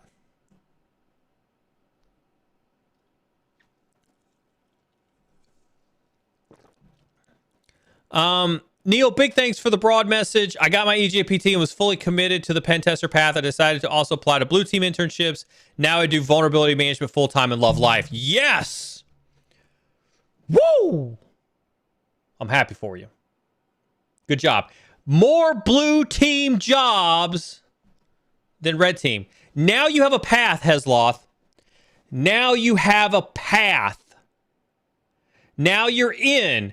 You're doing vulnerability management. You know, like, it's an easy transition to go from vulnerability management to pen testing. Good job for listening. Super proud of you. I can't wait to see the awesomeness that comes out of whatever it is that you do. Frankie Baltimore, are audit logs the same as audit reports? I was asked that question earlier today and referred him to your stream. Hopefully he is watching. Thanks, Neil. Thanks for referring somebody to the stream. I appreciate you, Frankie Baltimore, for referring people to the stream. We need to get more eyeballs on stream. Excuse me. Audit logs are not the same as audit reports.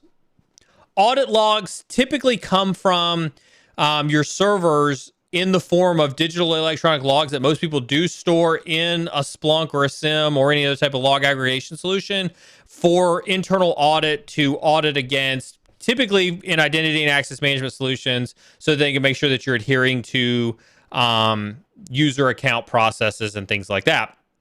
Audit reports are usually given by the IT audit team in a broad stroke type fashion to say, generally speaking, how are you adhering to the policies and the procedures that the company has set forth? Two vastly different things. One is very technical and usually applies to a very specific scenario versus audit reports, which is usually driven by an audit or compliance entity inside of a company.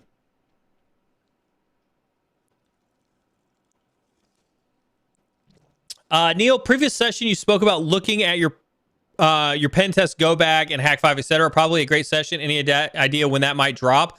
The message I got from Brian, or not from Brian, from David, hopefully indicated we'll see that one drop this week. Fingers crossed. David was on vacation last week. I totally forgot about that in our planning meeting. Forgot he was on vacation last week. That was on me. So hopefully he is back this week editing our videos from the week before. James, curious, I've been looking at network security, network pen testing focus for a while. I'm currently studying for EJPT. I've also looked at PNPT by TCM Security. I'm just not sure of the proper path. It sounds like you're on the proper path. Like, there is, listen. Oh my God, it's another soapbox time, right? There is no one proper path. Listen. Look at me. There is not one proper path.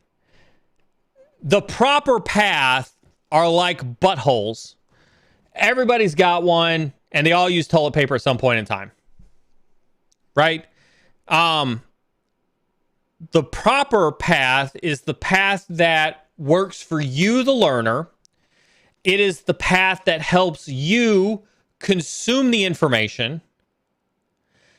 It is the path that helps you get you your job, helps you succeed in your career. There is not one path.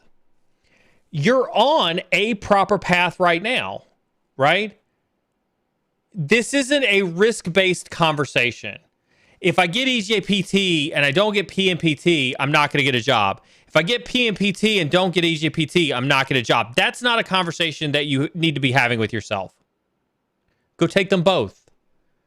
Go take them both. Learn both concepts. While you're at it, go do Capture the Flags. Go do Try Hack Me. Go do Hack the Box. Go take my 1,000 Connect Challenge. Hit exclamation point, LinkedIn and chat. Go take my 1,000 Connect Challenge. Go do all of the things. Because then by doing the things, you'll go, I like learning that way. I like learning that way. I like that methodology right there. Ooh, I didn't know this topic over here. I'm going to go learn this topic over here. Right? Oh, I did this Capture the Flag and I realized I was sucky at crypto, so I need to go learn some more about crypto. Right?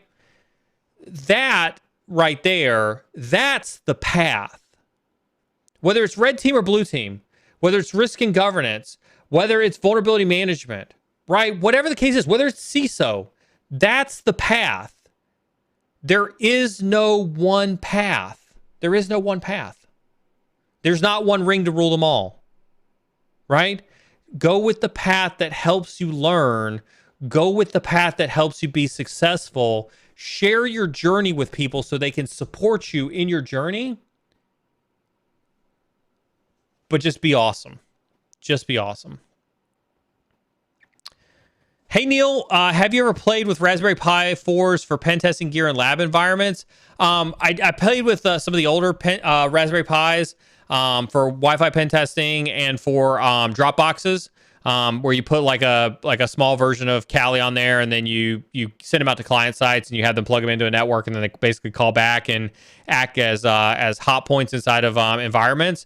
Those are probably like the best ways that I've used Raspberry Pis from like a pen testing perspective. Lab environments, so they're kind of iffy when it comes to lab environments. Virtual machines are definitely the better when it comes to lab environments. And I can't even begin to talk about how I think Hack the Box and Try Hack Me, Range Force, Security Blue Team Labs Online, those guys, like the evolution of virtualized hands-on lab platforms, I think is just one of the greatest things of our time.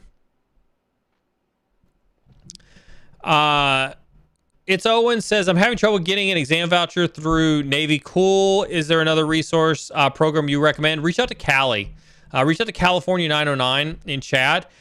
He is working on some VA stuff as well. He might be able to point you in the right direction. I'll volunteer Cali as one of my interns to maybe give you some advice on that, because I know he was trying to work on some other stuff for similar type of issues. Yes. Wonka Fans Only says, suggestions for good note-taking. Struggling with finding the right balance between taking extensive notes and being efficient. Want to make them as useful for later reference, but not sure the best source. Thanks. I use OneNote. I know Gerald. I saw Gerald in chat earlier. I think Gerald uses Notion, which I looked at Notion. It looks really good. Like, I have nothing bad to say about Notion. I haven't used it, but it looks really solid. Like I said, I use OneNote. I think anything that's in that same class of Notion, OneNote, Evernote, right, that type of thing, I think that works. I think California uses Obsidian. Yeah, I was gonna say, I saw Obsidian in chat. Obsidian Notes is in there as well. So I think all of those are good.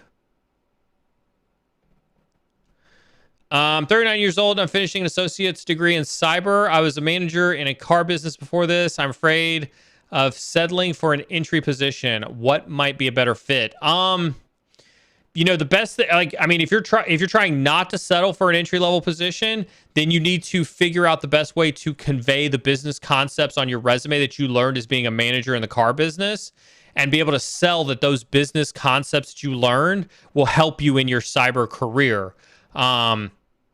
That's an uphill battle, but it is doable. Uphill battle, but it is doable. Emmanuel says, best bang for buck virtual labs. Try Hack Me, because I think they have a lot of free stuff, and I think it's super cheap barrier to entry. After that, try Hack Me. Then I would do Hack the Box. On the red side, on the blue side, I would do cyberdefenders.org. I would do Blue Team Labs Online and Security Blue Team on the blue side. Range Force, then you kind of get up there in the Range Force area. Thoughts about Security Blue Team and Range Force, which is better? I think they're both awesome. I got a lot of love for Range Force. I think Range Force has got a pretty solid platform, but I think Security Blue Team is awesome too. I think they're truly neck and neck. Here's one of the things I do love about Range Force. They work very, very closely with a lot of industry partners like Splunk, like Carbon Black, Elastic, and they do have training that's very, very specific to those technologies. And so one of the things that I'm a huge fan of, right, is when you work with training that has specific technologies. That's why if you hit !CB training in chat, you'll get access to the Pathfinder training for Carbon Black, because that you can directly put on your resume as a cybersecurity technology that you have received training in. And that makes it real easy from a job search perspective to just go into like LinkedIn and search Carbon Black and find jobs where they're looking for people with Carbon Black experience, or put in Splunk, find people with Splunk experience inside of the job profiles. And so that's kind of where I think Range Force has the advantage over Security Blue Team. But I definitely like what Security Blue Team is doing. Any thoughts on immersive labs other than being expensive? Thank you. That's my thoughts. Neil doesn't have anything nice to say about immersive labs. Currently my freshman year at uni studying cybersecurity, had no prior experience in IT. How do I stop feeling so behind when some of my peers have prior experience and even certs like OSCP, CCNA? Stop comparing yourself to other people. Listen. Soapbox time. These soapbox gets me every single time. You are at a different point in your career.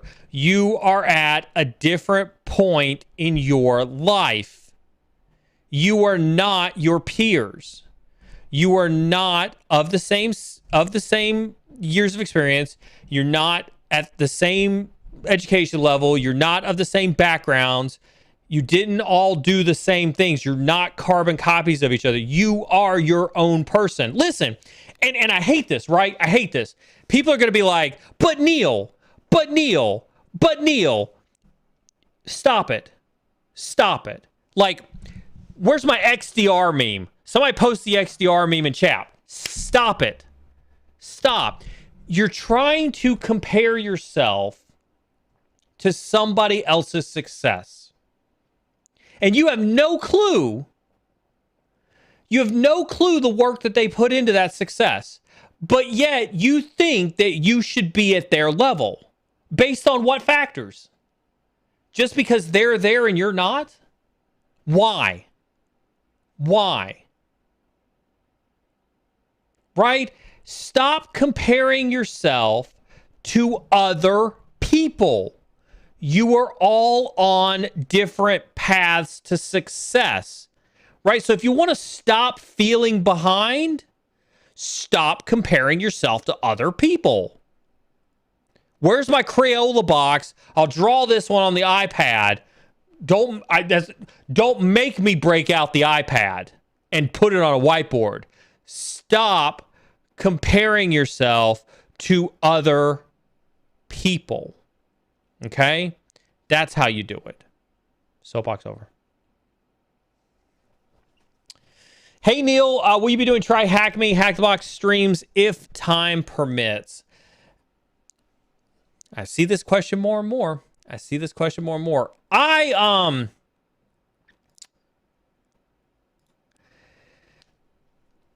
feel like there is a whole lot of stuff out there on Try Hack Me and Hack the Box streams. Let me give you a hint on. Let me give you a sneak peek, behind the scenes view on how Neil views content. Right? I like bringing content that doesn't exist or doesn't exist a whole lot out there. Right? When Carmen and I When Carmen and I first started this stream, we didn't want to be like everybody else. And there was already a lot of folks out there doing Try Hack Me and Hack the Boxes, right? So we thought to ourselves, we were like, what are you going to learn? Are you going to learn how to solve a room?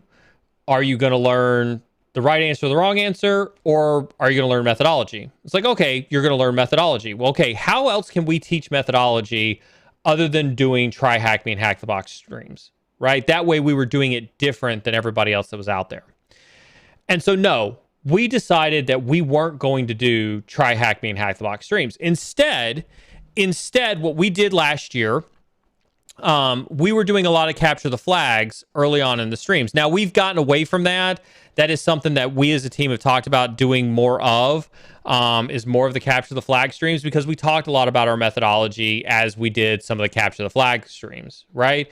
I just saw Stuns do it, right? Watch me research exploits for 15 minutes, right? Listen, that's a great point. I'm glad Stuns says that, right? Listen to this for a second, right? Listen to this for a second. When you watch people do videos of Try Hack Me's and Hack the Boxes, you're going to get one of two types of videos, right? You're going to get a video of somebody sitting there researching on the internet for 15 minutes trying to figure out how to do something, right? Which doesn't make for great entertaining content. You'll get a type of video where somebody says, here's how I solved this room, that's been massively edited to basically only show you how they went from step A to step B to step C to step D to solve the room. And so you're not going to learn methodology there. And so it's not as awesome of a stream, in my opinion, as people make it out to be, right? That's why we chose not to do them. We want to do more differentiating content that does show methodology, that does talk about how you should approach problems, that does try to teach critical thinking. Those are the types of things that we want to try to do, and that's what the mod team is working on. That's what Carmen and I are working on, is to try to find opportunities to teach those concepts without necessarily having to do Try Hack Me or Hack the Box streams.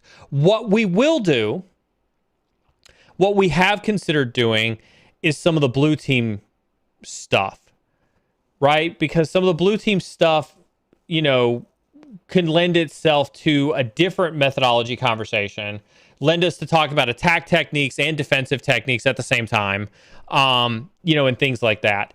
There are tons of great Try Hack Me and Hack the Box streams. Stuns has done amazing write-ups. I wouldn't even begin to compete with Stuns on his write-ups. He has done a fantastic job. Lola has done an amazing job on her write-ups, right, that she has done, right? I won't even begin to compete with that, right? But I'm happy to talk about methodology. I'm happy to walk through how I think about things. Go look at my purple teaming videos. My purple teaming videos have a ton of methodology stuff in there, right? Tons of methodology stuff in my purple teaming videos. Happy to do that all day long. What are your thoughts on Microsoft's no password concept? Pipe dream. Pipe dream. Good luck. Microsoft hasn't heard of an SAP system or an AS400, right? Or Microsoft just doesn't believe that those systems need to be integrated with a centralized Active Directory, I guess. Good job, Microsoft. Good job. Can we get a honeypot in the cloud setup stream? Yes, that is on the to-do list. That is on the to-do list. We've started to bring a lot of our stuff back over to Amazon. We've intentionally not installed any of our honeypots onto Amazon yet, because we do want to do a stream where we do the honeypots from scratch on Amazon. Absolutely. Where do I find Neil's shirt? You can't. One of a kind. We got it from Black Hat 2017, I think. 2017, I think. And then on the back, it's got a list of all of the nuclear power plants in Iran that were affected by Stuxnet. Does the cybersecurity industry have a standard continuing education or CEU hour system? Not a standard one. No, absolutely not. Is ECRE, EMAP, and EHTPv2 intermediate friendly? Like, are they all standalone certs that don't require one or the other? Yeah, I would say, I think that you could definitely get away with calling those intermediate certs. And I think you can take them all independently, and I think you'd be just fine. I think most of the courses that are there will be sufficient in being standalone courses that don't require you to have one to go to another. Absolutely. Neil, what platform teaches cybersecurity the same way we have trained martial arts and the military for hundreds of years? I'm looking for spaced repetition and drills. That's why I'm a huge advocate for the hands-on stuff. You won't find it in any of the same way from like a martial arts or a military perspective, but the rooms on Try Hack Me are the closest that you can get, because you can do those rooms over and over and over and over and over again. I see Cyber Columbiana in chat. I always got to call her out because it is such a rare treat to see her in chat. Glad to see you, Cyber Columbiana, in chat. Devnelson says, will you share logs from your honeypots for people to use for blue team practice? Interesting question. I've had people ask me if the Elastic instance that we have been standing up for the team, would we give access to that? Would we consider giving access to our threat intelligence platform? Would we give access to the logs from our honeypots? I would say that we have not definitively made a decision on what that looks like. I could be convinced if the community thought that was valuable enough to give access to that information. I could be convinced to build a mechanism around that to support that. Yet to be determined. Yet to be determined. So I got my hands on the leaked Conti ransomware stuff. What's your recommendation for exploring and looking through material we can find that can be highly dangerous? Do it in a VM. I mean, if you want to get super paranoid, do it on an isolated computer, on a laptop that you don't mind nuking the hard drive on. But I mean, if you set up virtual machine infrastructure correctly, it's perfectly safe to do that stuff in a virtual machine.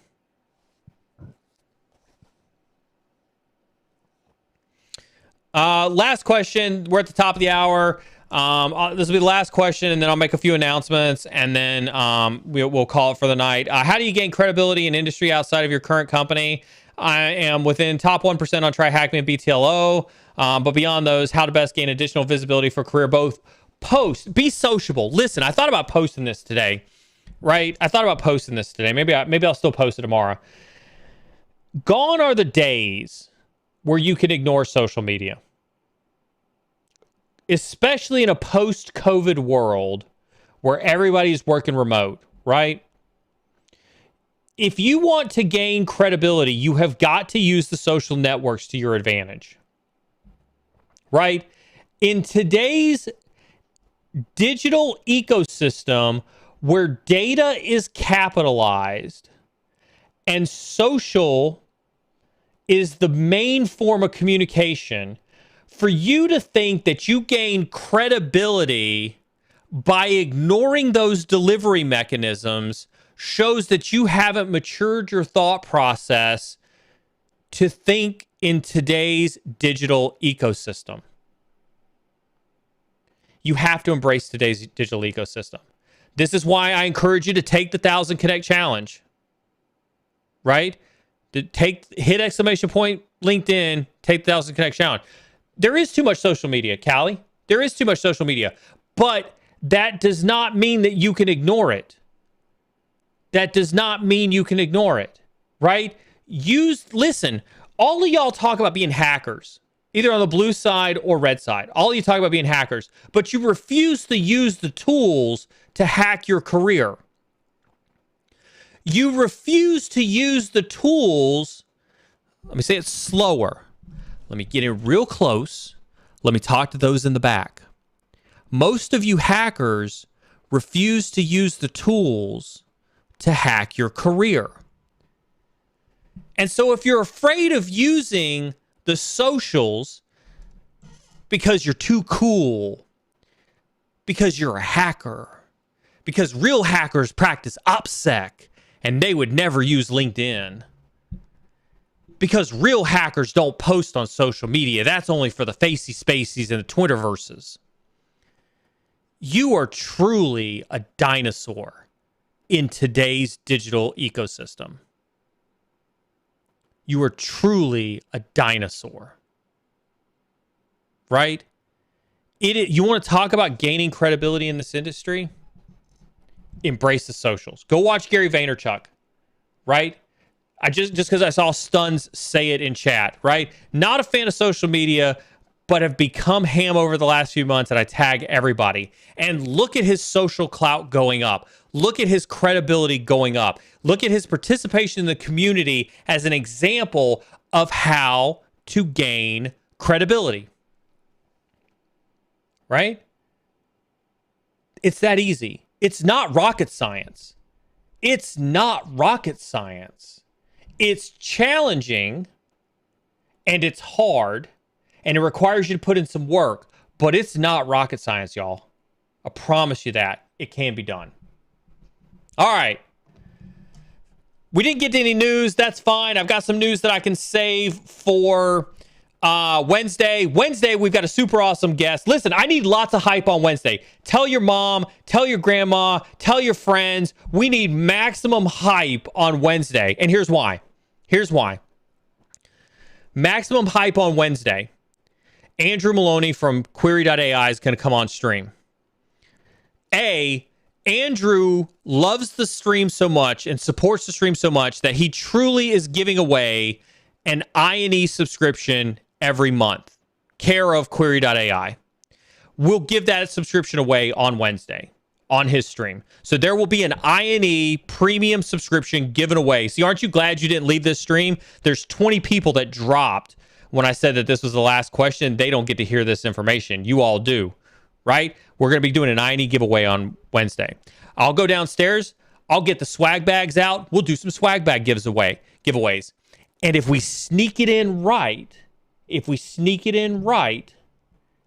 we'll try to get him to give away an internship to Query.ai for some lucky winner. We're going to try it. We'll see it. We'll see if it works. It worked last time. We'll see if it works this time, but we're going to give it a try. Listen, maximum hype on Wednesday. Let's get everybody to show up on Wednesday for Old Guy Wednesday. With that being said, we've got a full schedule that week. We literally have 3 guests Monday, Wednesday, and Thursday of next week. We've got a full set of schedules next week. We've got U.S. Cyber Games Draft Day coming up. We've got a 24-hour stream. Hit those exclamation point socials. Do make sure you pay attention to our socials to get updates on those streams. We have been adding a ton of new content over to the YouTube channel, trying to adopt the YouTube ecosystem when it comes to shorts and it comes to stories. We do ask that you participate in those. Do hit exclamation point partners. Do support our partners, because it is our partners like Query.ai, like Net Abstraction, like Attack IQ that support you all, that want to see you all do awesome stuff.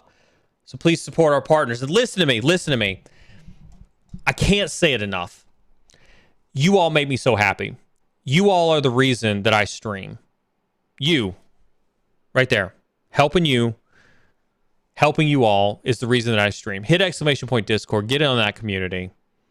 We want you to be the best in the cybersecurity industry. We want you to be best at your job. We love every single one of you.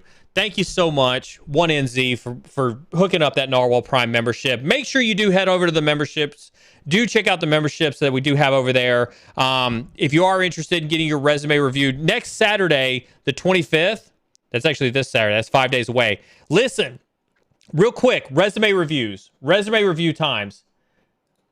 Resume reviews. There are currently, right now, I'm checking the numbers. There are currently 31 people that have signed up for the Narwhal Prime membership. You all have access in Discord. If you head over to Discord, you all have access to a channel called Resume Review Channel. Dump your resumes in there, redacted resumes. Dump your LinkedIns in there. This Saturday, we're going to do a mass resume review of every resume that is in that channel this Saturday. And so you have between now and Saturday, you 31 people, to get your resumes into that channel and your LinkedIn's into that channel, just like Brandon has done. You can go over there and you can see that. Cheat Codes is done. And we will review your resume and your LinkedIn live with our grading criteria live on stream on Saturday. Still time for that to get that happen. Okay? That is one of the biggest benefits that you get from that, right? Is that you get your resume reviewed live on stream with grading criteria so that you can see the things that you definitively need to see that need to be worked on for your resume. Okay? If you subscribed recently with Basic Mentorship, make sure that you do put your resume and your LinkedIn into the Basic Mentorship room so that I can do your personalized resume review. With that being said, I look forward to seeing everybody on Wednesday. And listen, whether you're on the red side, whether you're on the blue side, there are no sidelines, Cyber Columbiana and Angry Amoeba. Keep learning, and I'll see y'all on Wednesday.